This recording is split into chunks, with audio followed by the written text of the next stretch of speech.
Om.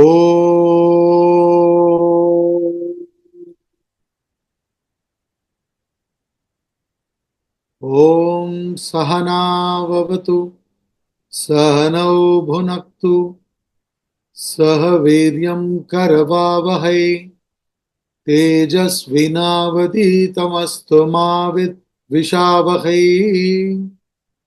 Om Shanti Shanti.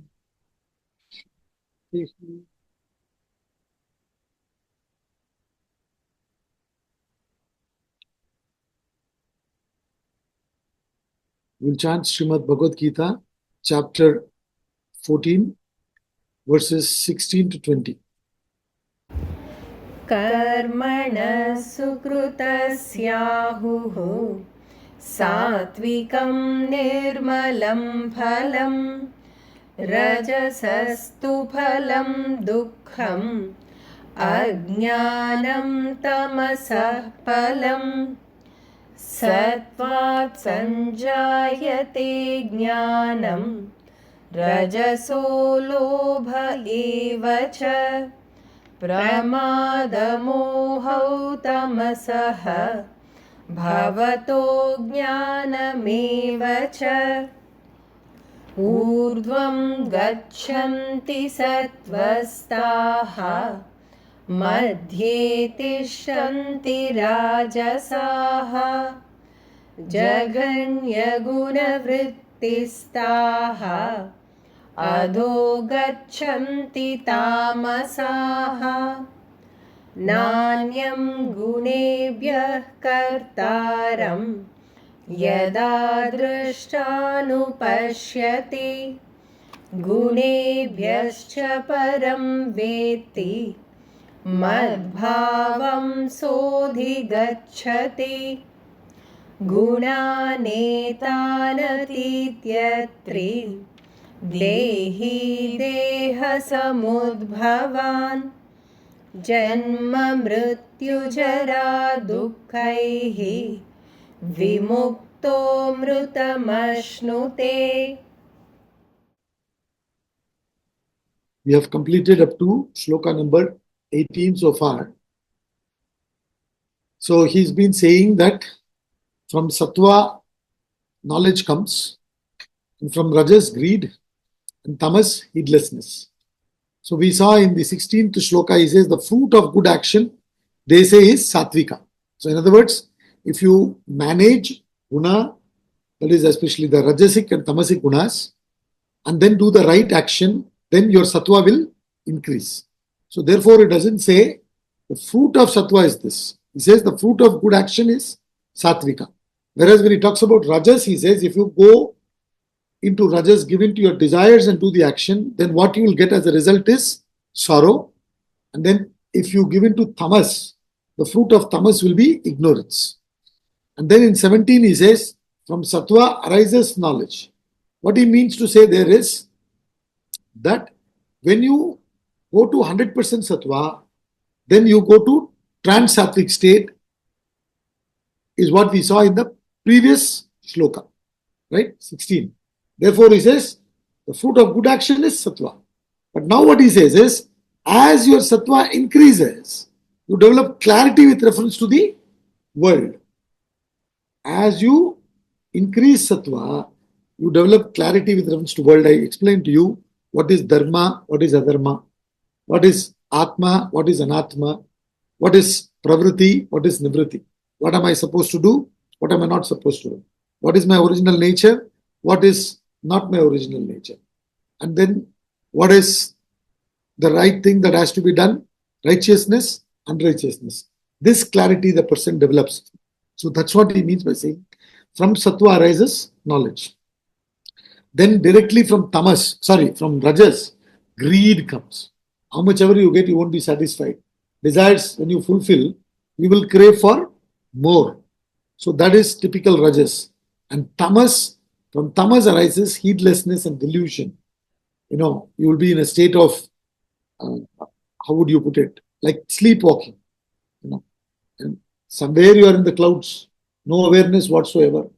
So that heedlessness, delusion, all these are states of tamas. Now in 18 he says, Urdhvam gachanti sattvastaha, madhye tishtanti rajasaha, jaganya gunavrittistaha, adho gachanti tamasaha. So the sattvic person keeps rising up, tamasic person stays in the middle, rajasic person stays in the middle, tamasic person goes downward. Sattva going upward, rajas staying in the middle, tamas going down. So what he means is, a sattvic person goes beyond the punya and papa, and slowly he realizes the self. He may be increasing punya, but he will be exhausting punya also over a period of time, and then realizing the self. That's why he says he will be evolving. Evolving means what? I explained to you. We go to the center. Evolving means we go to the center. Devolving means we go away from the center. Center is the Atma. When we go closer and closer to the center, Atma, we are evolving. So Sattvic person evolves. Evolves means what? He neither gains punya nor apunya, which is papa. In case he gets involved in Sattvic activity, he will get punya, definitely not papa. But that punya also over a period of time he realizes that it is also a bondage, and then slowly he'll give that up, and then he will do actions that has to be done with selflessness. So he gains no punya, no papa, attains self-realization. Whereas Rajasic fellow stays in the middle. He'll be acting on desires, good and bad, meaning selfish and unselfish. So he'll be gathering a lot of punya and papa, staying in the middle. Tamasic fellow gains more and more pap, devolves further and further. So in this context, we discussed that he can even go to the level where he can be born as an animal in the next generation. That's a possibility. It's a possibility. So adho gachanti tamasaha. So with this, the analysis of gunas by Sri Krishna is over. You can say so. The first topic was what? From verses 1 to 4. Realizing Brahman, sages transcend creation and dissolution. Verses 5 to 13, the second topic is nature of Satva, Rajas and Tamas, these gunas, qualities, how they bind beings. Then from 14 to 18, which we just concluded, consequential effects of Satva, Rajas and Tamas. Now with this, the analysis of gunas is over. Now he talks about how a person can transcend the gunas. Transcending gunas, the embodied becomes Brahman. So in this next 9 shlokas from 19 to 27, the discussion is, Sri Krishna is talking about transcending the gunas and becoming one with Brahman. Remember we said, gunas are with reference to the Maya level, mind level, right? And Brahman is beyond Maya. You have to cross the 3 gunas and get there. So it is called guna atita or sattva atita state. So how do you transcend? What is the way to transcend? All that he discusses. What does it mean when you say person has transcended the gunas? You understand? So all that he discusses. Then Arjuna is asking, what are the marks of a person who has reached that state going beyond gunas? How would his conduct be? You understand? So all that is being discussed in these shlokas starting from verse 19 to 27. The topic is transcending gunas, the embodied becomes Brahman.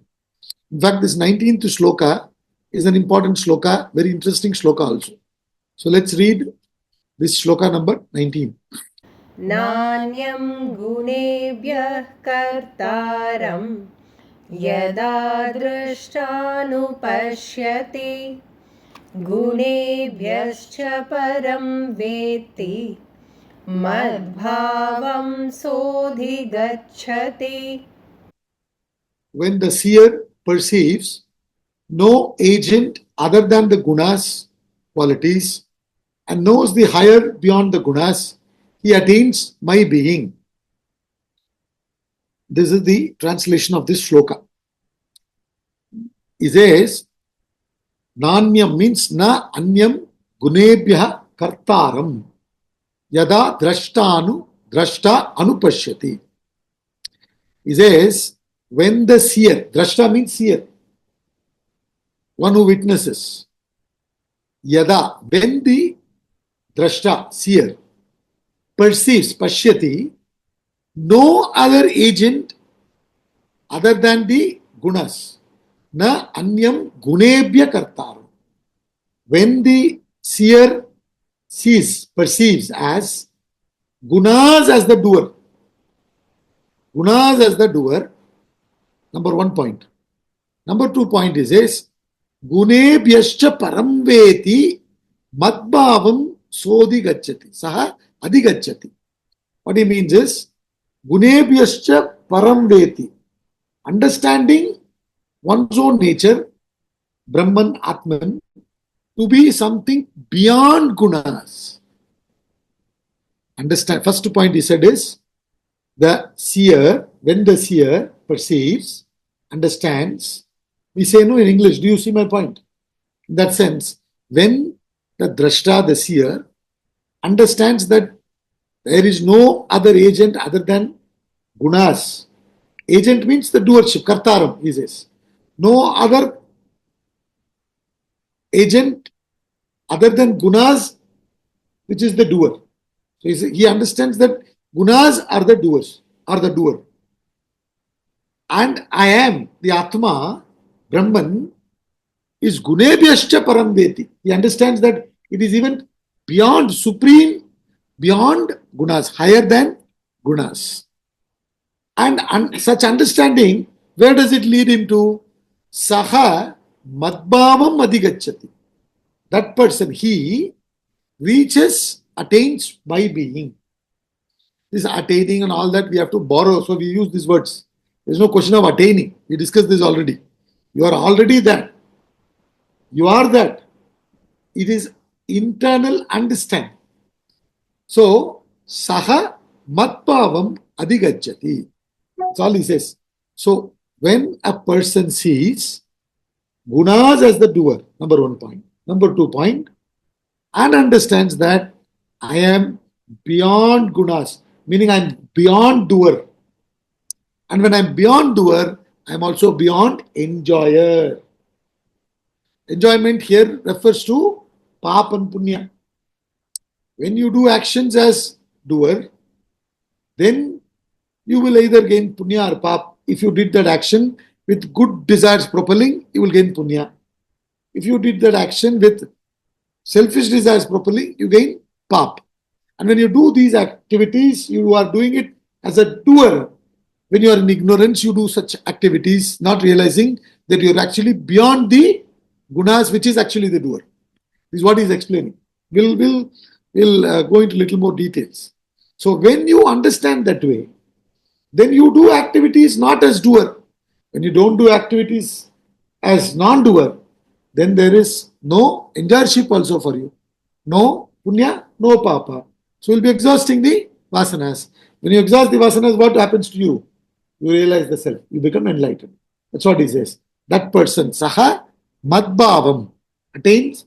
Madbhavam adhigacchati means attains. He attains my being.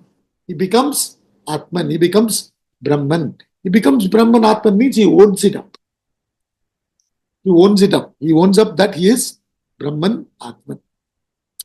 See, what he's saying is, if you really go into the depth of this shloka,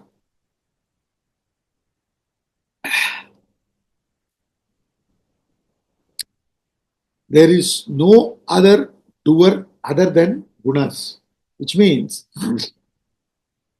if you connect with what we have studied before, you will understand this correctly. Purusha and Prakriti was discussed in the previous chapter, 13th chapter. Prakriti in the potential form is Maya. From that, this universe has come. Right? So that is what he means by gunas. When he says gunas means what? This world. And this world, which is manifested from Maya, the material cause, and Ishvara, the intelligent cause. You remember? We discussed all these things. Don't forget.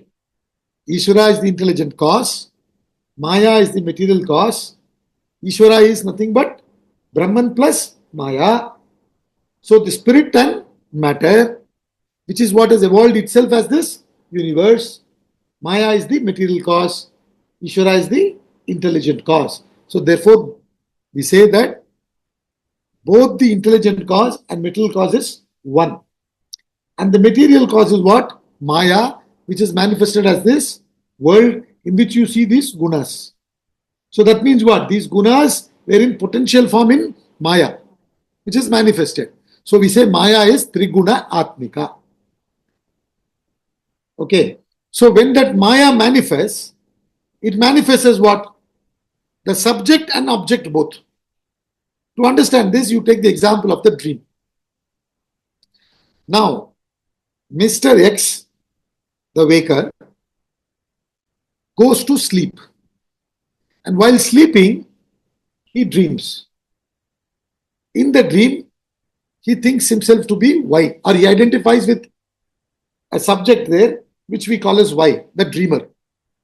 Why we say this? Because X, Mr. X may be well educated, got a very well settled job, and he is enjoying life, married, having children, everything. But he may be dreaming that he is not educated, as a result, he is not getting good job, nobody is marrying him, he is not settled in life, etc. So that is Mr. Y, the dreamer.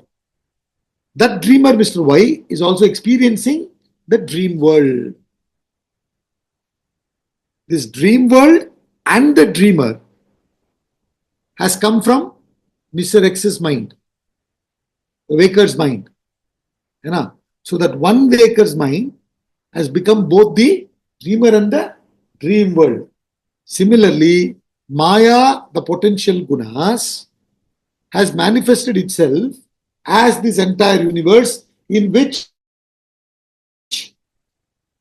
one set of gunas, for your understanding, I'm using these words, one set of gunas, which when enlivened by Atma, develops an individual consciousness, for which we have given different names.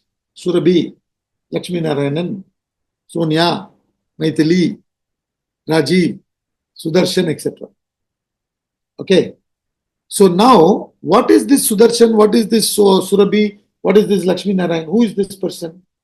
Nothing but gunas enlivened by Atma. Correct? Gunas enlivened by Atma. The role of Atma there is what? Only to enliven.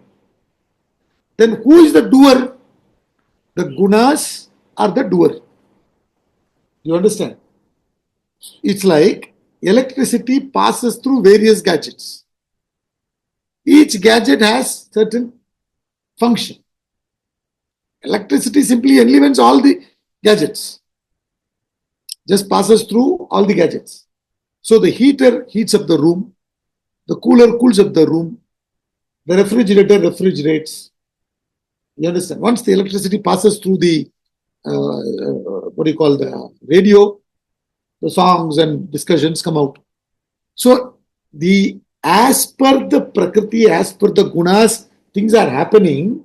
But unfortunately, the one who doesn't have this knowledge, one who doesn't see properly, out of confusion, ignorance, understands himself to be the gunas, himself to be the doer, while actually the doer is the gunas. Once I'm able to see it this way, I separate myself from the doership. And when I separate myself from the doership, then I also separate myself from the enjoyership. But out of ignorance, when I identify myself with the doer, thinking that I am the doer, while actually the gunas are the doer, then I will be the one who will be incurring punya and pap. I will be the one who will be enjoying the punya and pap. I will have enjoyership also. So therefore he says, na anya gunebhyam kartaram. There is nothing else other than gunas, which is the doer. Gunas are functioning. When I see somebody functioning in a particular way and I get irritated, I get angry. Now when I understand this, His gunas are functioning. What to do?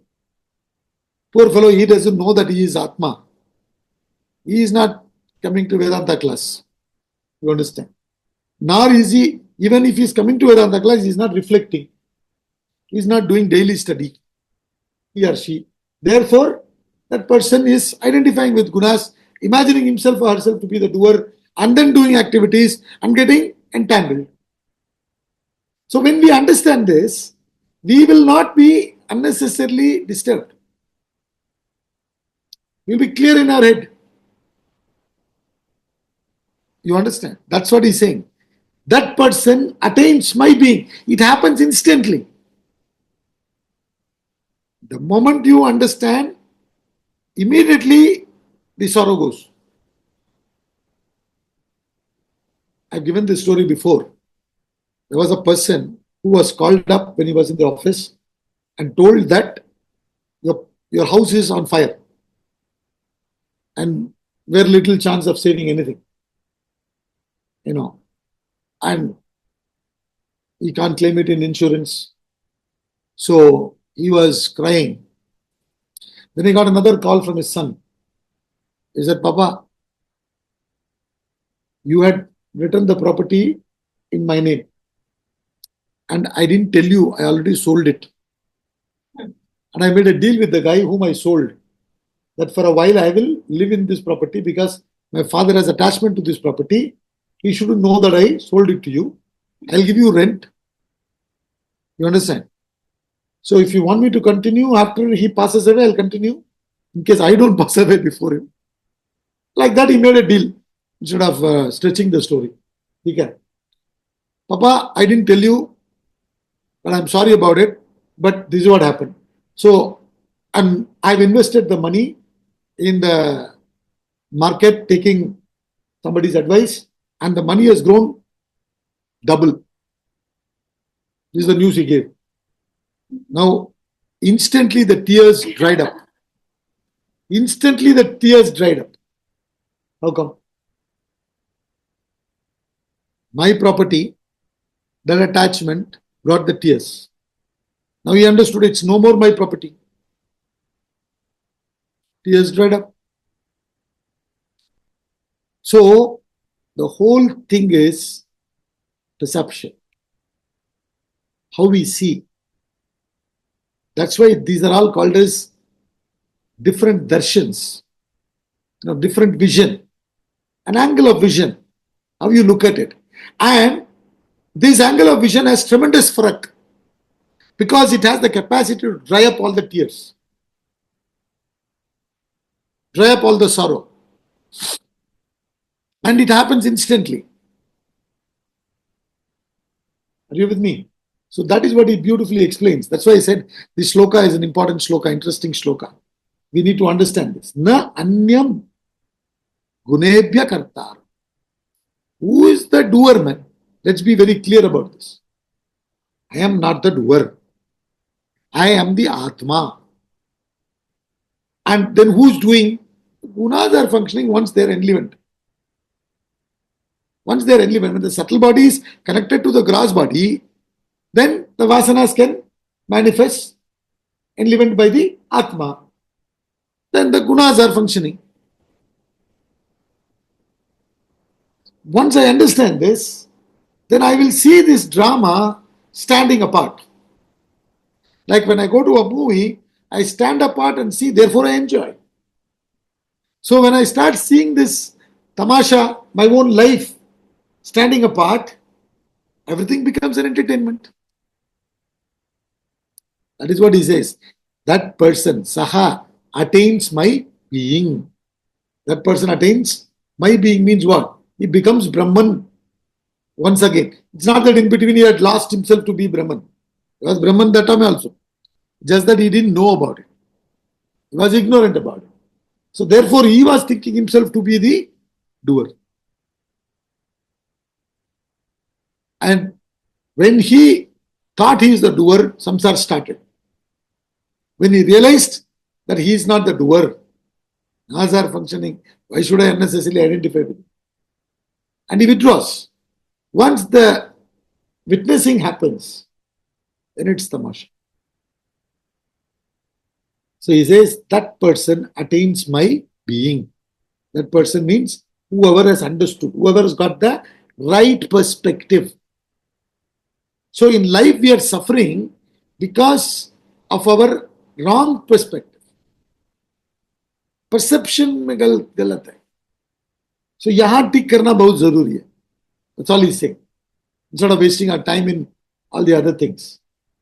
Because whatever you do, the gunas will function. Even during Sri Krishna's time, Shishupala was there. And Kamsa was there, Chanura was there. And that will happen. Different gunas will be there. There will be tamasic, rajasic, sattvic people. In us also there is tamas, rajas, satva, all are there. Then we will be seeing at times functioning as tamasic, rajasic, sattvic. Then getting irritated and all that with ourselves. So once we understand this, then we stand apart. And time and again we have mentioned that if you really want to take control over something, you need to understand and stand apart. For this, I always give that example from cricket. The batsman understands how the bowler is bowling and he's carefully watching the fingers of the bowler. Whether he's doing like this or like this, then he knows whether the ball is going to spin this way or that way. He accordingly, where the ball is pitched also he sees. Then accordingly he understands should he go back foot or forward, which stroke he should play, all that. He maintains that distance and connects. Then he is able to score. So in everything, it's the clear understanding that makes us control it. You understand? That's the difference, no? There are people at the higher level, there are people at lower level. What's the difference? Higher level fellows understand how it works. Lower level fellows don't understand how it works. They simply implement what the higher level fellows say. And for their labor, they get the money. So the whole thing is understand how it works. You know, in all this stock market and all this, they talk about technical analysis, this analysis, that analysis. What they are doing, they have a little more understanding, knowledge. So they are able to a greater extent, take advantage out of that understanding. You know, so they analyze. Other fellows, they simply go by. So they are taking chance. So that's what he's saying here. Na anyam gunebhya kartaram. He is very clear. Hey, everything is just gunas doing, man. मैं थोड़ी कर रहा हूं. I am the one who is attaching to the gunas and thinking myself to be this person. See this, then why this Surabhi, Sonia, Lakshmi Narayan, all these names? These are for transactional purpose. Now in the class, if I say hello, everybody will say yes. If you say Surabhi, only you will answer. Isn't it? So for that, there's a label given. So that is all it is. But without clearly understanding, I'm sticking myself to that label more and more. Then I imagine, then I become that. And once I've become that, then everything happens. So once I understand this, now question comes, sir, I understand all that. So now how should I start de-identifying?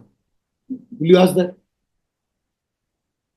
The moment you understood, instantly the de-identification becomes 100%. Why will you identify with that? No more.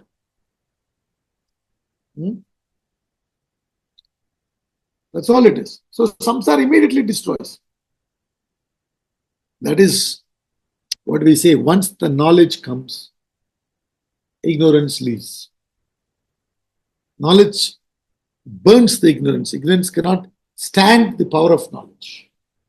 This has to be understood correctly. So in other words, gunas have manifested as objects, gunas has manifested as the subject, and the gunas are relating with each other. Unnecessarily, I go and tie up with the gunas and then suffering. And once I understand this, then I de-identify with the gunas. I don't identify with the gunas anymore. From the gunas, I de-identify. Then I'm free. So my freedom, my bondage is by me only. I'm binding myself out of ignorance, attaching with the gunas. Samsara is created. I liberate myself through this knowledge by detaching from the gunas. So I understand that other than gunas, there is no other doer. And I am not the doer, I am Atma. And the moment I understand that, I become Brahman. Meaning, I own up the state of Brahman. And what is that state of Brahman? We already discussed this in second chapter also. Apuryamanamachala pratishtam samudramapa pravishanti advat, he says. That person who is realized is compared with ocean. Paripurnatvam. And when you reach that Paripurnatvam, he gives the example of ocean and rivers. The rivers are entering the ocean and the rivers have their own individuality. And they are coming and entering the ocean, but they are not disturbing the ocean. Whereas in our case, what happens? Now, at the moment when I am thinking myself to be the doer, various inputs are coming through my eyes, ears, nose, tongue, skin, mind, everything it's coming through. Once it comes through, it is making a lot of affectation in me. Positive, negative affectation. Jumping with joy or sinking with sorrow, all are happening. Right? But whereas when the rivers enter the ocean, nothing is happening to the river. In fact, the rivers lose their identity and they gain the identity as ocean. Ocean doesn't change its color, it's behaving the same way, it's paripurna. That is what Madbhavam is. That's the state you reach, meaning thereafter you will continue in the world, but with paripurnatvam, with contentment. Thereafter, whatever comes in your life will not affect you. Madbhava means that's what it is. And you will be watching everything as a witness. Both sukh, dukh, everything, censure, praise, everything you will be watching coolly. That is what Madbhavam is. Madbhavam adhigacchati. So, veti is a very important word here. Drashta, veti, these are important words. Drashta means seer. Veti means knows, knowing, right? One who knows. So, one who knows this way, sees it and immediately becomes free. One who does not know continues out of ignorance and suffers. So that knowing is important, that seeing is important. That's why we say we should keep ourselves calm. Because only in the calmness we can see. And there will be all kinds of things which will happen in our life that will push us to be agitated. So one of the main things as a sadhak we have to do is, whatever may happen, try to keep ourselves in calmness as much as possible. Because when we are disturbed, we don't see things correctly. You can't see things correctly. Because you're affected, you're disturbed. So this is what it is. This whole thing is happening. I'm experiencing that way. See, constantly we give that example. No, in the book also, Swamiji has given. You are seeing the light coming from the moon. But actually there is no light coming from the moon. The sun's light that is getting reflected. There is no light in the moon for it to come from there. But you are understanding it that way. So this is what he is saying. You know, there is no doer. In the sense, you are not the doer. Gunas are functioning. It's the Maya. So once you understand this, then life becomes a game. Game is more than game. I would use the word play, Leela. Game is a dangerous word to use. People are playing games with each other. You understand? Not from that angle. It's a play, it's a tamasha. Enjoy.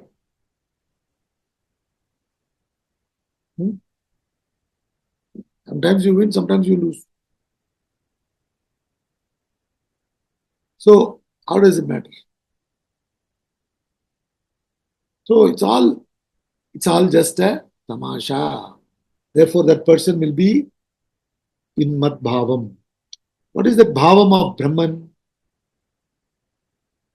Being a witness. Earlier also we studied, no? Upadrashta, Anumanta, Bharta, Bhokta, Maheshwara. Various ways in which Brahman plays the role. Witness, permitter, supporter, Maheshwara also is says, Lord, Supreme Lord. So he'll be lording over, which they won't be lording over you now. Now they are lording over you. But with this knowledge, they won't lord over you. You will lord over them. You will be riding over joy and sorrow, honor, dishonor, censure, praise, pleasure, pain, all that. Which means what? You will go through pain. It's not that you will be insensitive. You will go through sorrow. You won't be insensitive. But sorrow has no capacity to affect. See, we are the one who are giving, power to it, to affect us by being ignorant. Once we gain the knowledge, then they don't have any power to destroy us, disturb us. Whatever may be the nature of the world has no capacity to disturb us.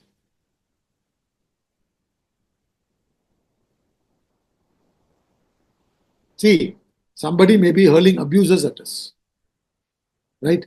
Or maybe spewing venom.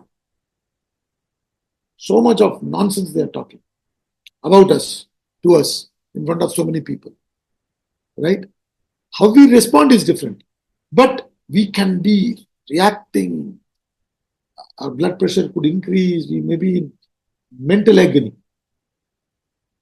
Or we can be mentally relaxed and respond whichever way, whichever is correct. Right? How is that possible for one person? While many are actually in mental agony, while one or two people are able to be relaxed. What is the difference?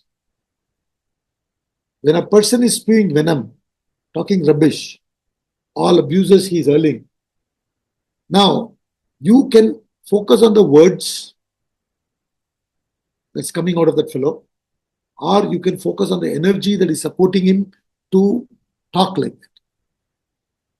My God, man, this fellow has got so much energy. Huh? Going on abusing me for 1 hour.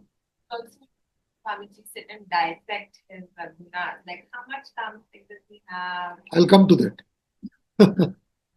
Right? That will distract you. So what I'm saying, obviously what I'm saying is what you're saying. In the sense, he's understanding that his gunas are functioning, that's why he's talking like this. But see how much energy he's got and he is wasting it by dissipating in the wrong channel.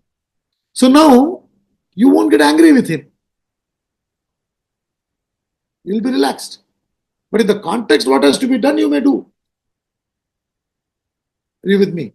Put him in his place, whatever. That could be. So, the point is, that is the state of Brahman. The sense, being peaceful, unaffected, like the ocean. The last sloka of chapter 2, he says, no, Yesha Brahmi Sthiti Partha. This is the state of Brahman. What? Being like ocean. Everything comes, gets completely digested. Doesn't disturb. Whereas today, everything is coming, it's reacting, and we are all affected by that. That capacity to digest anything, that capacity to stomach anything, that is that state of Brahman. Mad bhavam. Adhigacchati. That person gets there. And then when he says, anupashyati. See, drashta anupashyati. Drashta anupashyati means why everybody is not seeing and he is seeing? Because he did sadhana to keep himself calm, and through the Guru and Shastra, he sees it correctly. Like when you go to watch a 3D movie, by chance you forgot to take the 3D glass when they're giving in the entrance, at the entrance. And you don't want to go back and take the glass. You're sitting and watching. How will you watch? Will it be clear vision? Other fellows are wearing the glass. They're nicely watching it. They're enjoying. Isn't it? When something is coming, it appears as if it's coming to him. So the fellow may be moving a little bit backwards. Right? When the hero is shooting the villain, it shows as if the bullet is coming to you. So sometimes people move this side and that side. Because they're wearing the glass. Other fellow is not wearing it, he's seeing it as 2D only. So the thing is that anupashyati, what makes you see it? What makes you see it is the Guru and Shastra. Okay? But not everybody can see it. You have to be qualified enough to be able to see through the Guru and Shastra. So they have to do sadhana, they have to purify themselves. That's why we say you have to do karma yoga, purify yourself. And through upasana, you remember we already discussed, if a person is predominated by tamas, he has to get into rajas. If a person is predominant, rajas means karma yoga. Action should be done in the spirit of yoga, karma yoga. Then if the person is predominated by rajas, already is too many actions, activities is into, then to quieten that fellow and go into Satva, slowly, what do? Tamasic fellow, action karenge. Rajasic fellow, upasana. No, he has to get direction. Anyway, he is doing activities. So now his mind needs to be quieted through upasana, through service and all that. A lot of bhakti practices. And then he attains good amount of sattva. Now that sattvic person can only take to scriptures and reflect, contemplate. So sattva also binds. So to move from that sattva, you have to have anupashyati. Otherwise you will say, this itself is very comfortable. Let me stay here itself. Sattva is also, highly binding, no? We discussed that. That's how the whole thing discussion started in the beginning. Sattva binds you. Sattva binds you to knowledge and happiness. Rajas binds you to activity. Tamas binds you to delusion, heedlessness, ignorance and all that. Right? So therefore, in Sattva also you should not stay always. You should go beyond that. How do you go? By contemplating so that you see clearly. That's what he's saying. Anupashyati. So you have to, therefore, if you want to, one is understanding the shloka and explaining the shloka. Other is experiencing, realizing, enjoying it by dissolving the ego and becoming one with Brahman. Like that example.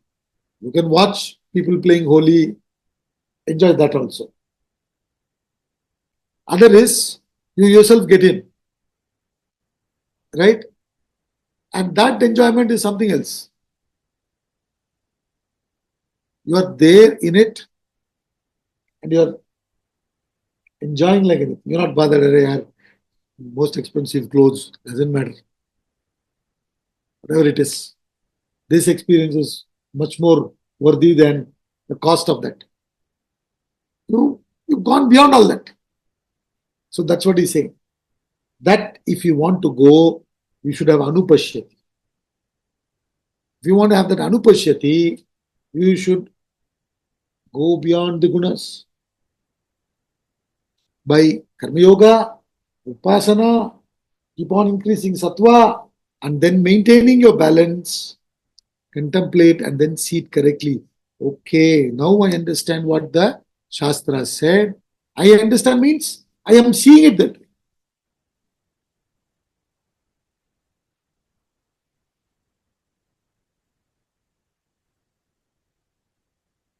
There is an elephant made of wood, and I've been seeing it as elephant only. Now I started seeing it as wood.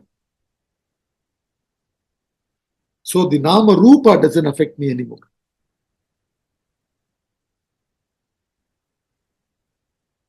Children only see the elephant. I see the wood. What made me see that? What made me see the back end? In software they have back end and front end. Back end में बहुत कुछ चल रहा है. How the whole thing works. That's what they're doing. How this has happened. Immediately they write one software to arrest it or allow it or whatever. How the whole thing is working at the back. So they understand it, how the whole thing is happening. But we don't understand anything. Now, I am pressing in the computer, I'm pressing on this key yum. Then yum is coming on the screen.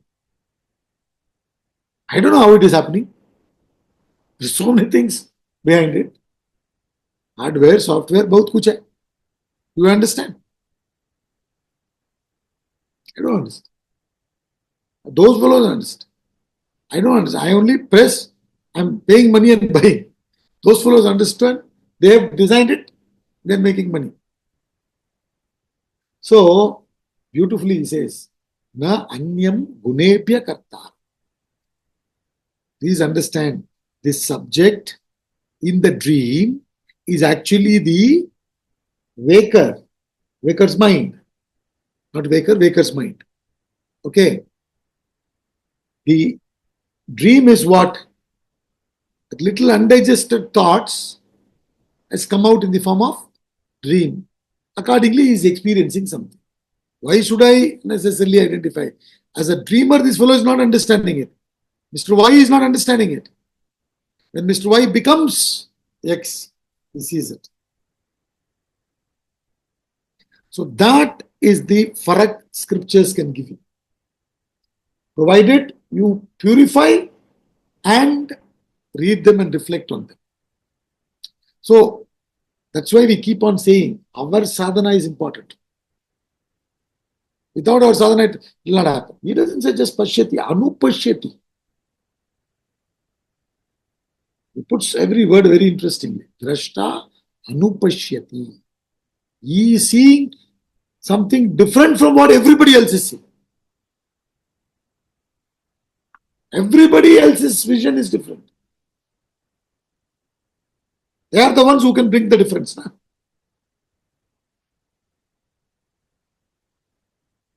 Everyone thought that Britishers are the rulers and we are slaves. Few individuals saw and said, listen, they are taking from us. We are the givers. We are not slaves. They saw it differently. And they were able to convince others. And when everybody started seeing that, the freedom movement gathered momentum. So the whole thing is in the seeing, That's what it is. See, somebody sees there is an opportunity to earn here, make money here. There's an opportunity. You don't see it. See, it's very interesting. So many people go to Himalayas. Right? According to their gunas, they spend time there. There are few people who see this could be a best place to start a spa. They are seeing it that way. Their gunas are like that. I'm not saying therefore that's the right thing to do. This is just an example to say that they have a certain vision. Others did not. That's all. And they worked upon it and they achieved whatever they want. So my point is, it's the same world. It's the same elephant made of wood everybody sees. But how we see, that's where the farak. So for that, to happen, we need to do both sadhana of purifying ourselves and keeping ourselves balanced, increasing sattva, and studying the scriptures. Simply without doing the sadhana and purifying, if we read the scriptures, we won't get, forget anupashyati. Even pashyati will only be repeating. You will attain Brahman, this will happen, that will happen. Oh, wow, wow, super, super. Okay, what is there for dinner now?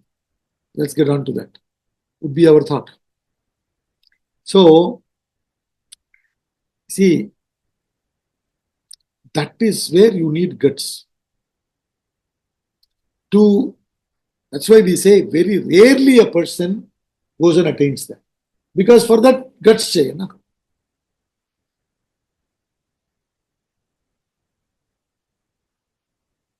A person came to know about a place, for example, through the technology, they know Mars, they know all the other planets are there. Certain things you can see, certain things you can't see. You use the technology and see. Then they are thinking how we can go there.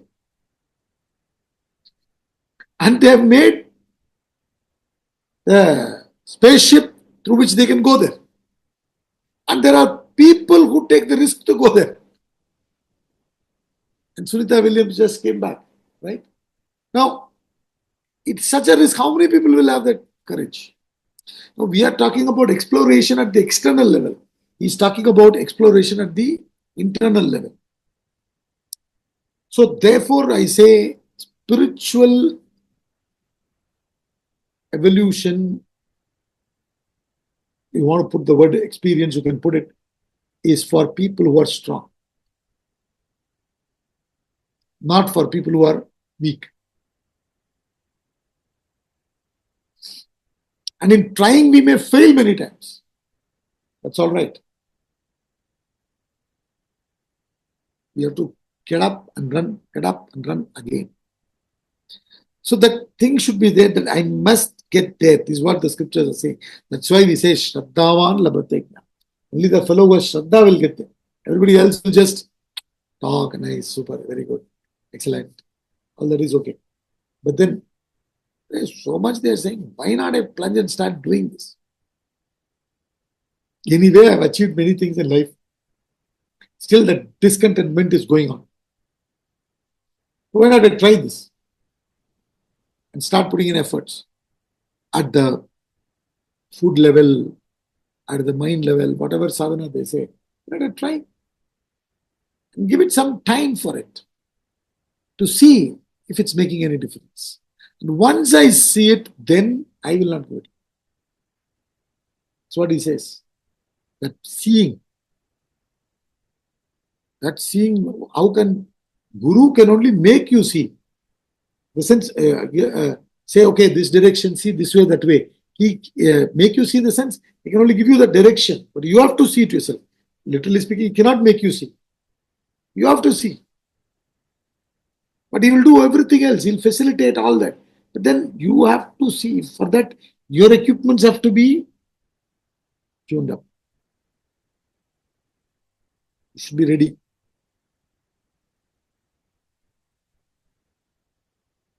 But if there is too much of tamas or too much of rajas, that is one of the reasons we say, come and sit in the class 10-15 minutes before. We also try to come and sit and play bhajans for what? Just quickly, running. You come and then you sit down, then you won't settle down. You miss the point. So that is all he's saying. Anupashyati. Drashta anupashyati. Veti. That fellow sees it. Other fellows are not able to, because they're still trying to settle down. So with agitated mind, if you take the scripture, how will you make sense out of it?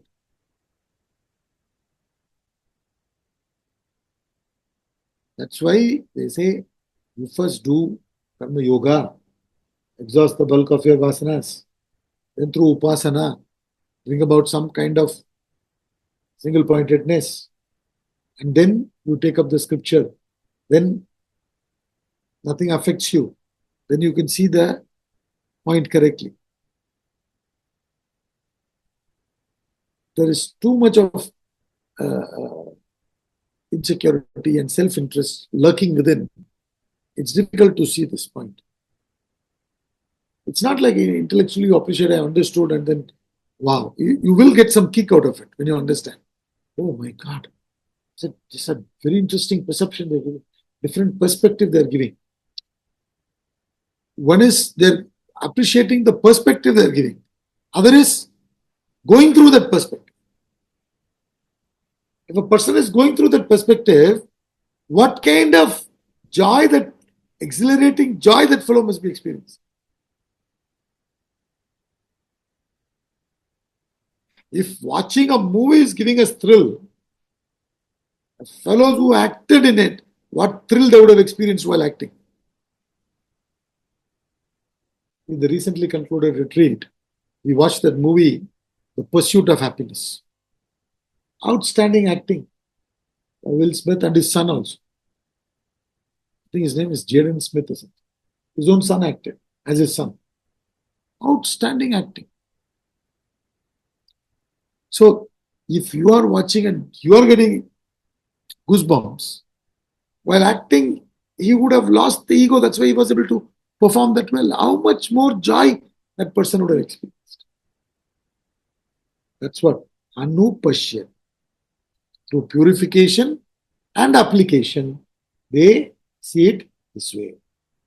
And once they see, instantly everything goes and they've owned up the state of Brahman and not identifying with this body, mind, intellect thereafter. Let's conclude.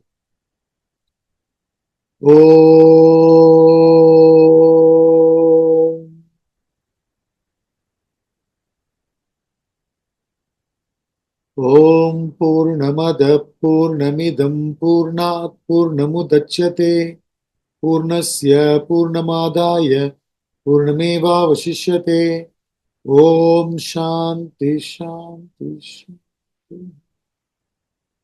Shanti.